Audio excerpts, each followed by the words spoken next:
Welcome to the Avenue Bookshop. I found it eventually, and I'm delighted to be here. And I've come over especially from Adelaide for this terrific occasion. And I just want to say I really am flattered that Bob Carter would ask me to launch what I think is a really significant new book on climate change.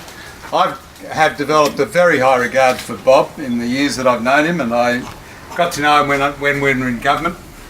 He's been a terrific and leading voice in combating the scaremongering that we've all had been subjected to on the whole issue of the theory of anthropogenic global warming. I think he's shown incredible courage, and his commitment to his mission to promulgate the facts in relation to climate change is worthy of all our praise. Bob is really someone who has swum against the tide on this issue, and I've got to say that makes it all the more disgusting with the treatment he's received just this week from James Cook University, which I suspect for very nefarious reasons has terminated his adjunct fellowship, and I've certainly taken the trouble to write to the Vice-Chancellor expressing my disgust at what they've done. But I think this is a great night to pay tribute to Bob and all that he's done in pursuit of the truth in science. So I do want to congratulate Bob and all his fellow authors on this book.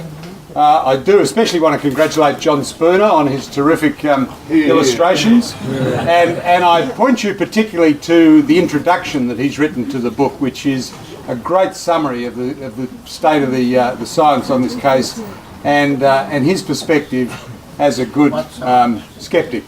And I've read a lot of books on climate change from both sides of the debate, and I think this one really is a standout. And I think it really should be in every school, every university, every community library, and especially in the offices of every federal and state MP in the country. It really does deserve to be widely read. It presents a really compelling case against the whole theory of anthropogenic global warming, and from my perspective, it's a theory that has completely corrupted public policy making in most of the developed world. And unlike a lot of books in this field, it actually is quite readable. It is. I was a bit worried when I saw that it was a collaborative effort and there are about 6 authors, but you'll be pleased to know they haven't produced a camel, which is often the case when you get that collaboration. It's really well structured, and it uses a question and answer technique, I think, really well. It confronts all the dubious claims that the warmists have put out there in the public arena, and frankly quite dispassionately and objectively destroys the lot of them. And it doesn't, unlike the warmists, indulge in hyperbole or exaggeration. Hyperbole, if you please. Sorry, no, she's been sacked. I'm sure Kevin knows it's hyperbole. I particularly hope, and I'd love to see the authors actually send it to every coalition frontbencher in Canberra, and I really think it's important that this book informs their approach to this issue if they do win, whenever the election now may be. And they really, I think all coalition MPs should read it before they commit to spending billions of dollars on this so-called direct action policy. And I also think the coalition should read this before it commits to the 20% renewable energy target, which I think is a complete disaster. The book is brilliant in demolishing the case for a carbon tax or an emissions trading scheme, which, to the credit of the coalition, it is committed to getting rid of. But I do think the coalition has got to commit to conducting an independent audit of the state of the science on this issue before it implements its alternative climate change policies. And I'm certainly joined with Bob in saying that the focus should be on policies committed to adaptation, not to the mitigation of CO2. And the book says this well, and I'll just quote briefly from the book. As they say, a responsible national climate policy is one embracing a cost-effective policy of preparation for and response to all climate events and hazards as and when they develop. And actually, I was just looking on my emails today, the Global Warming Policy Foundation in Britain is making much of the fact that the UK government is releasing this week an official adaptation program, a national adaptation program on climate, which is a terrific breakthrough, given how disappointing the Prime Minister of Britain is. But I've got to say, it's a very sad consequence of the viciousness of this debate that the authors have had to declare in the book the absence of any financial vested interest on their part in any policy on climate, or any payment from vested interests.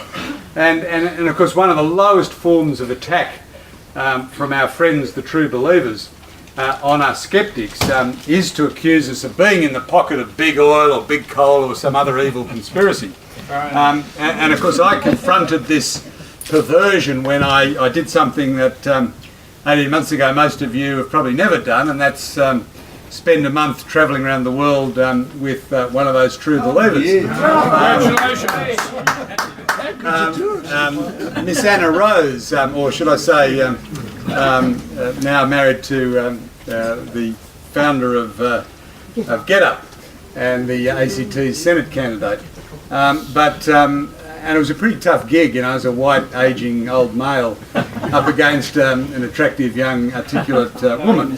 But there were two products of that trip, a documentary on the ABC, which you may have seen, and of course I brought along, you know, Anna's interesting book called Madlands, which she wrote unbeknownst to me. She was keeping a diary on this trip. And I must say, it's probably the only time my picture will ever be on the cover of any book. So I'm indebted to Anna for something. Making that documentary really was an extraordinary experience, and it really hit home to me the quasi-religious nature of this anthropogenic global warming cause. These people really have found religion. And Anna took me along to a Youth Climate Coalition meeting of hundreds of what I would have thought were young liberals, but were actually, you know, members of this Youth Climate Coalition who were literally acting and behaving as though they had found religion. It was a really frightening experience, but they all think, you know, and they just assume we're all mad, and that's why it's called Madlands, or we're in the pocket of the big polluters. And it really is impossible to deal with these people on any rational basis at all. You cannot sit down and have a rational discussion with them. They, as you know, simply ignore or dismiss the fact that there has been no global warming for 16 years at least, despite the fact that CO2 levels keep rising. So I think the challenge for us all is actually not to try and persuade the alarmists they're wrong, because that is utterly futile. I think, as this book says in its conclusion, the task and the challenge is to persuade the millions of individual citizens in this country and around the developed world just to get their heads around the facts on climate change and global warming, and for them to spread the word among their networks and friends and families. I mean, we're never going to see the Tim Flannerys of the world apologising for their baseless scaremongering and their attempts to terrify everybody. But I think if enough people read this great book, Taxing Air, and I think we can expose the alarmists for the charlatans that they really are. So I'll conclude on that note. Again, I just want to warmly congratulate Bob and all his co-authors on an outstanding book. I urge you to buy as many copies as you can and send them to all of your friends. Thank you.